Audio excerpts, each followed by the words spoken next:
Hello, Shadow Explorer. You've just entered a space where mysteries are revealed, dark stories are brought to light, and the world's most disturbing curiosities find their place. Here at Dark World Curiosities, we delve into the depths of the unknown, investigate what lies beyond the ordinary, and uncover truths few dare to explore. Today, we delve into one of the prophecies of Baba Vanga, a Bulgarian mystic who left the world in suspense with her disturbing visions. A blind woman who saw beyond the limits of reality, specific stories have aroused astonishment and curiosity for decades. What if I told you that one of history's most famous prophets held the key to an ancient mystery that powerful governments have tried to keep hidden for decades? What if that mystery has been sitting beneath the mountains of Bulgaria the entire time, waiting to be discovered? Let's start at the beginning. Baba Vanga wasn't just any fortune teller. She was considered one of the most accurate prophets of the 20th century, with followers ranging from everyday people to high-ranking government officials. When she spoke, people listened.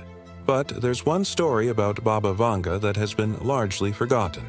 A story that bridges ancient Egypt, Cold War espionage, and anomalies that science still cannot explain. According to her niece Casimira Stoyanova, Baba Vanga possessed knowledge about an ancient Egyptian treasure hidden deep in the Rhodope Mountains. But this wasn't just gold or jewels. According to the prophet, somewhere beneath a pyramid-shaped peak lay a sealed chamber containing the recorded history of humanity itself, written in an ancient language by beings who may have had knowledge far beyond our current understanding. Our story really begins in January 1981, when a stranger arrived at Baba Vanga's home carrying an ancient map. The map was written in a language no one could decipher, and the man desperately needed her help. This man had traveled far seeking someone who could unlock the map's secrets. Many had tried before him. All had failed. She was her last hope. Normally, Baba Vanga would have turned him away. She was tired of people seeking her gifts only for personal gain and material wealth. But something about this man was different. He carried a desperation that seemed genuine. The prophet took the map in her weathered hands. Remember, she was blind. Her only tools were her sense of touch and her extraordinary intuition. After examining the ancient parchment, she gave him disappointing news. The map was false. His journey had been in vain. Discouraged and exhausted, the man accepted her verdict. But Baba Vanga's story doesn't end there. As the dejected visitor bathed in the thermal springs on her property, Baba Vanga called her niece Casimira into a private room. Without explanation, she instructed the young woman to copy the map exactly as it was. Every detail, every symbol, every marking. Casimira didn't understand why her aunt wanted this, but she obeyed without question. When the man left hours later with his original map, he had no idea that Baba Vanga had just copied his most prized possession. But why? What did she see in that map that he couldn't? Only then did Baba Vanga reveal the truth to her niece.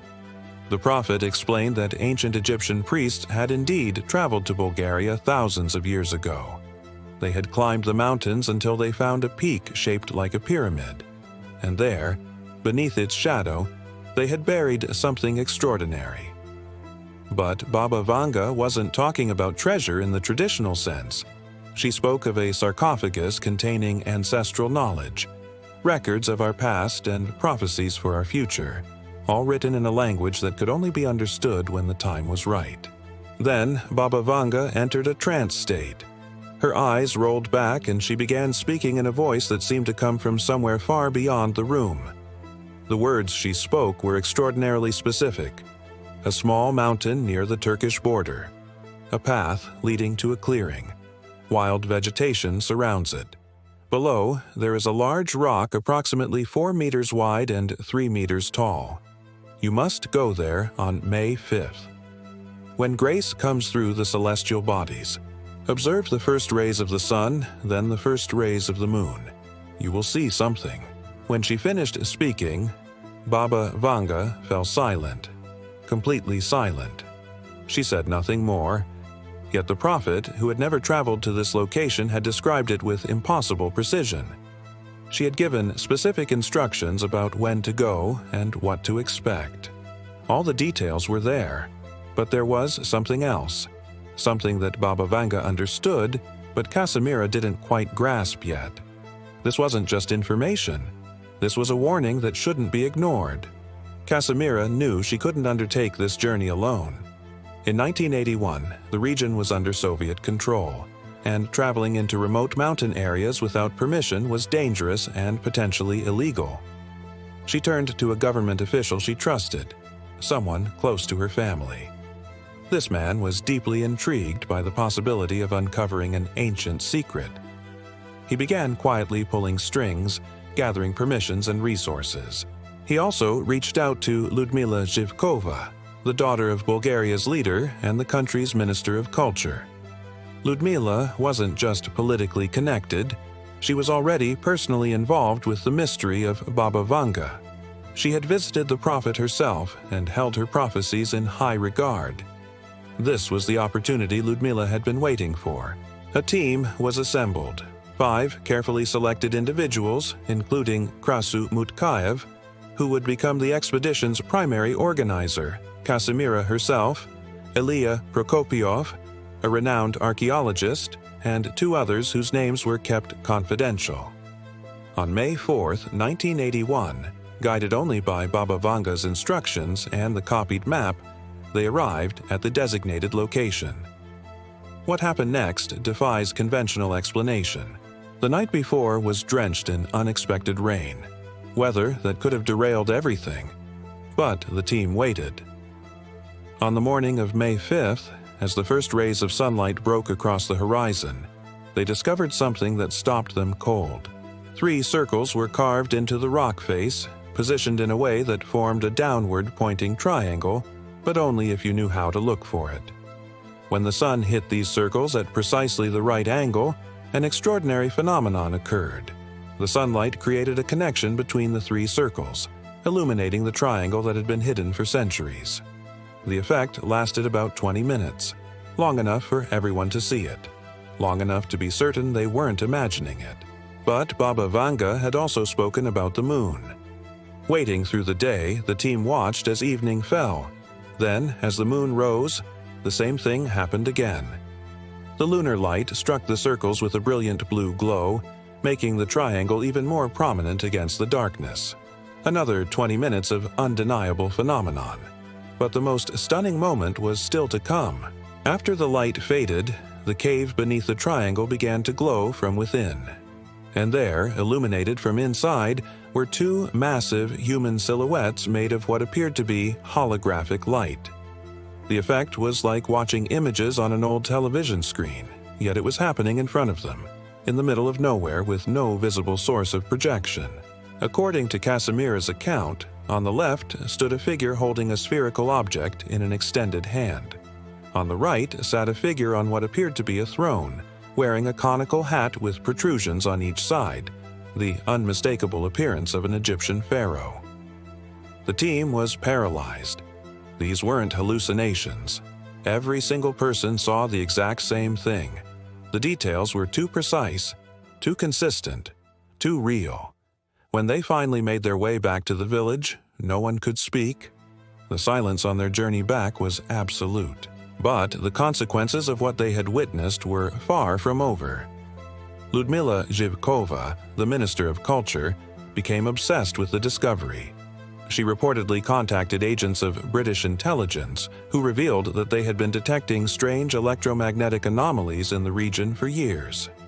Armed with this new information and the eyewitness accounts from the expedition, Ludmila began organizing a second mission, one focused on excavation and recovery of whatever lay beneath the rock.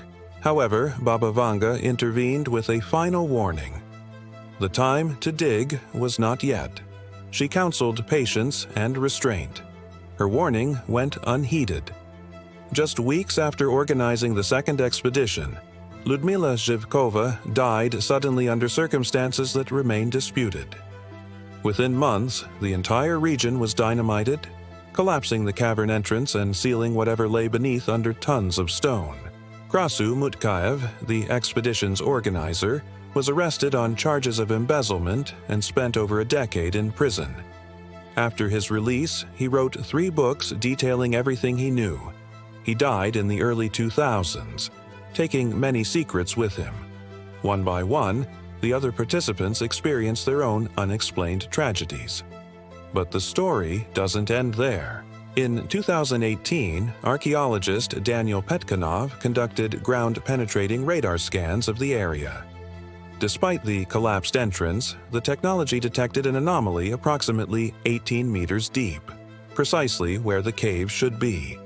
The object showed perfect symmetry, about 50 centimeters in diameter, and was composed of material that was neither metal nor crystal, nor any naturally occurring substance identified by modern science.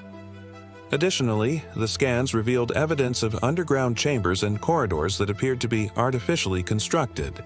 Yet despite this technological confirmation, no further investigations have been authorized. The copied map that Baba Vanga made Casimira create has never been deciphered. The prophecy that the prophet could have provided for the next steps was never requested, and Baba Vanga herself never spoke of the matter again, even though she lived for several more years after the events of 1981. In 2018, historian Vladislav Lozanov published research confirming that May 5, 1981, was indeed a new moon, an extraordinarily rare astronomical event that may have created the unusual lighting conditions necessary for the phenomena the team witnessed. So, what are we left with? A story so strange that it defies belief. Yet we have eyewitness accounts. We have official documentation. We have scientific confirmation of subsurface anomalies. We have the personal writings of those who were there. The question isn't whether something extraordinary happened in those Bulgarian mountains in 1981. The question is, why has the world been so willing to forget about it? Is this history being deliberately suppressed by governments determined to keep secrets that could reshape our understanding of civilization itself? Or is this simply a fascinating legend that has grown more elaborate with each retelling? The truth, whatever it may be, remains buried beneath the collapsed cave, waiting to be discovered. What do you think happened in Bulgaria in 1981? Leave your thoughts in the comments below. And if you're interested in mysteries like this, don't forget to subscribe for more stories that challenge everything we think we know about our world.